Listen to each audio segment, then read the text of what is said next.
Hello guys, welcome back. ഇന്ന് നമ്മൾ ആദ്യം തന്നെ കാണിക്കുന്നത് നമ്മളുടെ ഉച്ചയ്ക്ക് സ്കൂളിലേക്ക് കൊണ്ടുപോകാനായിട്ട് എടുക്കുന്ന ചോറിൻ്റെ ഒരു വീഡിയോ ആണ്. അതിനുവേണ്ടി നമ്മൾ പ്രിപ്പയർ ചെയ്ത ഒരു തോരനും കൂടി നമ്മളിതിൻ്റെ കൂടെ കാണിക്കുന്നുണ്ട്. അപ്പം ഇന്ന് നമുക്ക് ചോറിൻ്റെ കൂടെ ഉണ്ടായിരുന്നത് ചമ്മന്തി, മുരിങ്ങയ്ക്ക തോരൻ, ഒരു നെല്ലിക്ക ഉപ്പിലിട്ടത്, പിന്നെ ഒരു മുട്ട വറുത്തത്. ഇത്രയും കൂട്ടിയാണ് നമ്മളിന്ന് ചോറ് കൊണ്ടുപോയത്. അപ്പം നമുക്കിന്ന് തോരൻ, മുരിങ്ങയ്ക്ക തോരൻ, അപ്പോൾ എല്ലാവർക്കും അറിയാം, എന്നാലും നമ്മൾ ഇന്ന് എങ്ങനെയാണ് മുരിങ്ങയ്ക്ക തോരൻ വെച്ചതെന്ന് നമുക്കൊന്ന് കണ്ടു നോക്കാം. അതിനായിട്ട് നമ്മൾ ആദ്യം തന്നെ 2 മുരിങ്ങയ്ക്കയാണ് എടുത്തത്. 2 മുരിങ്ങയ്ക്ക എടുത്തതിന് ശേഷം അത് വൃത്തിയായിട്ട് കഴുകി തൊലിയൊക്കെ കളഞ്ഞിട്ട് നമ്മൾ ചെറുതായിട്ടൊന്ന് അരിഞ്ഞെടുത്തു. എന്നിട്ട് നമ്മളൊരു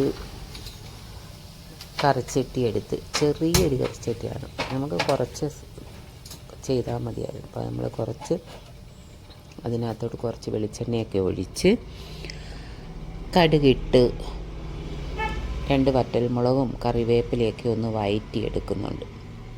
അപ്പം നമ്മൾ ഈ കുപ്പി കാണിക്കുന്നത് മീഷോയിൽ നിന്ന് നമ്മൾ വാങ്ങിച്ച കുപ്പിയാണ്. ഇത് നല്ല യൂസ്ഫുള്ളാണ്.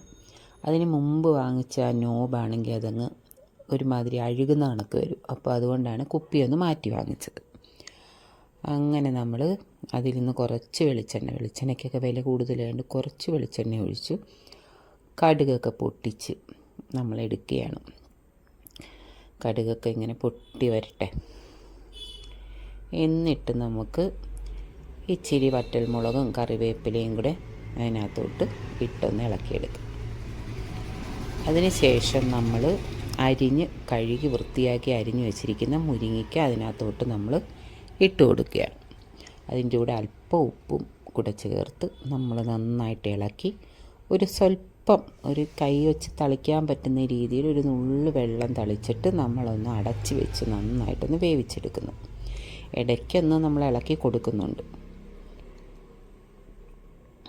അതിന് ശേഷം നമ്മൾ തേങ്ങ തിരിങ്ങിയെടുത്തിട്ട് അതിനകത്തോട്ട് തേങ്ങയും കുറച്ച് കൊച്ചുള്ളി നമ്മളെടുത്ത് ഒരു 2-3 അല്ലി വെളുത്തുള്ളിയും ഒരു പച്ചമുളകും ഇച്ചിരി മഞ്ഞൾപ്പൊടിയും ജീരകവും പിന്നെ ഒരു ഇച്ചിരി കറിവേപ്പിലയും എല്ലാം കൂടെ നമ്മൾ ജസ്റ്റ് ഒന്ന് ചതച്ചെടുത്ത് അതിന് ശേഷം ഇത് നമ്മൾ ആ മുരിങ്ങയ്ക്ക വെന്തതിനകത്തോട്ട് ഇട്ടതിന് ശേഷം ഒരു 5 മിനിറ്റ് അടച്ച് വെച്ചിട്ട് ഒന്ന് വേവിച്ചിട്ട് നമ്മൾ നന്നായിട്ട് ഇളക്കി എടുത്ത് കൊടുത്തപ്പോൾ നമ്മുടെ മുരിങ്ങയ്ക്ക തോരൻ റെഡി. അപ്പോൾ എല്ലാവരും ഇങ്ങനെ ഒന്ന് ചെയ്ത് നോക്കുക. നമ്മുടെ ചാനൽ ഇഷ്ടപ്പെടുന്നവർ ലൈക്ക് ചെയ്യാനും ഷെയർ ചെയ്യാനും കമൻറ്റ് ഇടാനും മറക്കരുത്. സബ്സ്ക്രൈബ് ചെയ്യാനും. ഓക്കെ, ഇനി ഒരു വീഡിയോ